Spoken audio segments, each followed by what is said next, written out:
Welcome to our favorite 5 resources for March for the busy gardener and preserver. Thanks for joining us. We are the San Bernardino County Master Gardeners, part of the University of California under their Agriculture and Natural Resources Division. A bunch of enthusiastic plant people who love sharing information about gardening, growing food, sustainable landscaping, and more, who go through a training program. In addition to our master gardeners, we also have our master food preservers online, also part of the University of California under the same Ag and Natural Resources Division, and also a group of enthusiastic food preservers who go through a training program. So our resources for this week are, I'm going to go into editing mode so I can jump back and forth between the screen. But this one is coming up. This is Lessons from LA. This is a program, it's part of a longer series from the California Science Consortium. And this one is the one on March 11th, it's just a day or two away, is Lessons Learned from LA.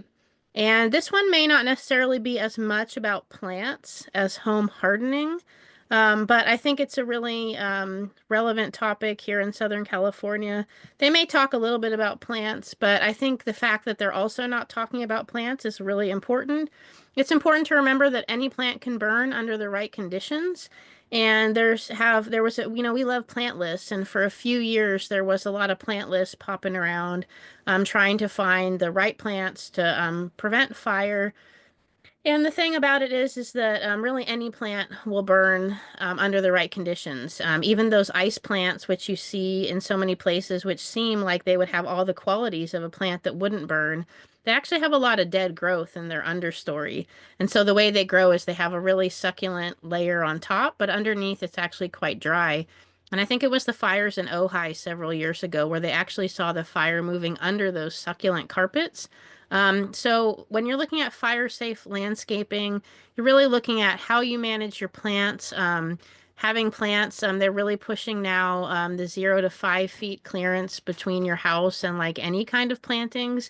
Also not having any organic or woody mulch around the house that will burn. And so, and then kind of having, looking at fuel ladders and those kind of things. An interesting element that came out of these 2 Southern California fires, a lot of fire research has been done in wooded areas where fuel ladders cause the fire to move up um, the plant. Oh no, gotta add a few more words. Here, we don't want ladders. So there was a lot of talk about preventing fuel ladders. I'm not seeing any pictures here that are coming up, but essentially it is a smaller shrub causing a taller shrub to burn and a taller shrub and the fire moving that way. These fires in LA really move by embers. So if you want to learn more about lessons learned from LA, again, talking about home hardening, but they may also talk a little bit about plants, check this one out. The next resource for today is about roses. It is the time of year when people are seeing their roses pop and they're looking beautiful, hopefully, and you hopefully did your pruning in the spring. And the UC A&R publications or catalog, when I search it, it's the UC A&R catalog. It's actually anrcatalog.ucanr.edu. And if you go there and you type into the books section at the top here, roses, then it comes up with this list of publications.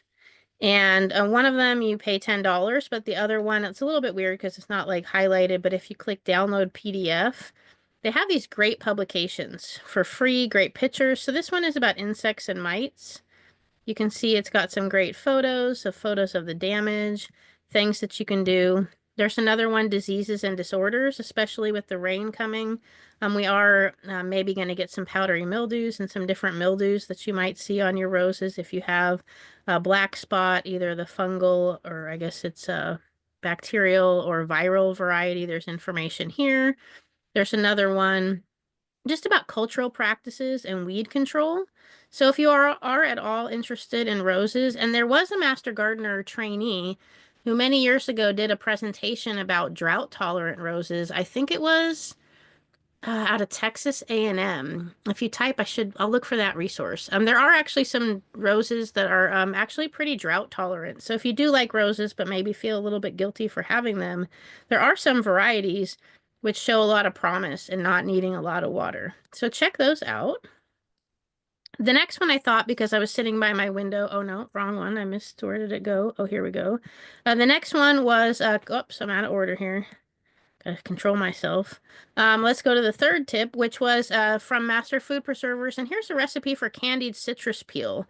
Our master gardener who did our presentation earlier today was talking about how she had like 1,000 lemons and trying to figure out what to do with all of them. I see my neighbors just putting lemons out on the street for people to take them. This is the time of year where maybe in January you're like, wow, the citrus is here. And then maybe now you're like, oh, the citrus is here and you have a lot. So try candied citrus peel. Here's a great resource on how to make candied citrus peel. It's a great thing to do, and you can share it. Great in breads. I do a stollen, a type of Christmas bread, but it's great year round. And that's a great thing to do with your citrus. And especially if you're trying to reduce waste, it's also a way to use the whole thing. The next resource is about camellias. I'm sitting in my room here and looking out, and there's camellias blooming in my room or outside of my room. So if you do have camellias, then check out this, the UC Integrated Pest Management page on camellias. You can learn about invertebrate pests, diseases, environmental disorders, and some of these, camellias, they're pretty tough and hardy trees, but sometimes you can get some real issues with the blossoms. And the blossoms, I think what everybody looks forward all year to. And so check this website out. And you can also just remember that when the camellia flower is blooming, it is at its dormant phase. So usually you're wanting to do fertilizer and stuff after that. So there's that resource. The next resource in our top 5 is about beneficial insects. So we've been talking about beneficial insects in the presentations we had earlier today and our just general chat about citrus that we were having earlier. And beneficial insects are something we're all trying to bring into our yard, but it's really important to understand them a little bit better so that we're making sure that maybe some practices that we have are not damaging them when we're trying to bring them in. So if you go to the UCIPM page, and you click on, it's called the Natural Enemies Gallery. Let's see here. So if you're on just the UCIPM page in general, then if you go to like UCIPM and you just type in your search engine, UCIPM, then, oh, sorry, just a second here. Sorry, just a second. I'm trying to go fast and I'm just making problems.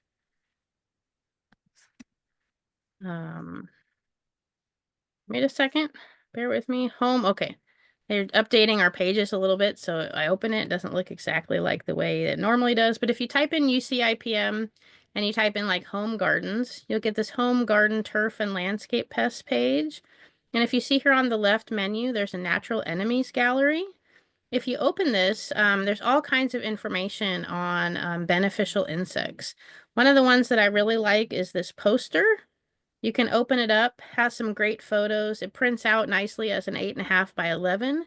And so, if you have kids or just people in your life that you want to share about some sort of unsung heroes, then you can just print this up, and a great resource to share. And the other thing cool about this website is if you scroll down, they talk about beneficial predators that are like a predatory. So you got, your mantids. And so like if you were to click on one of them, it will show you more information about that insect. But then they also, if you scroll down, like I'm a little bit less familiar, but the parasitoids. So the predators are things that are eating other things, and the parasitoids are often, they're feeding on the insides of other insects. So like a parasitic wasp.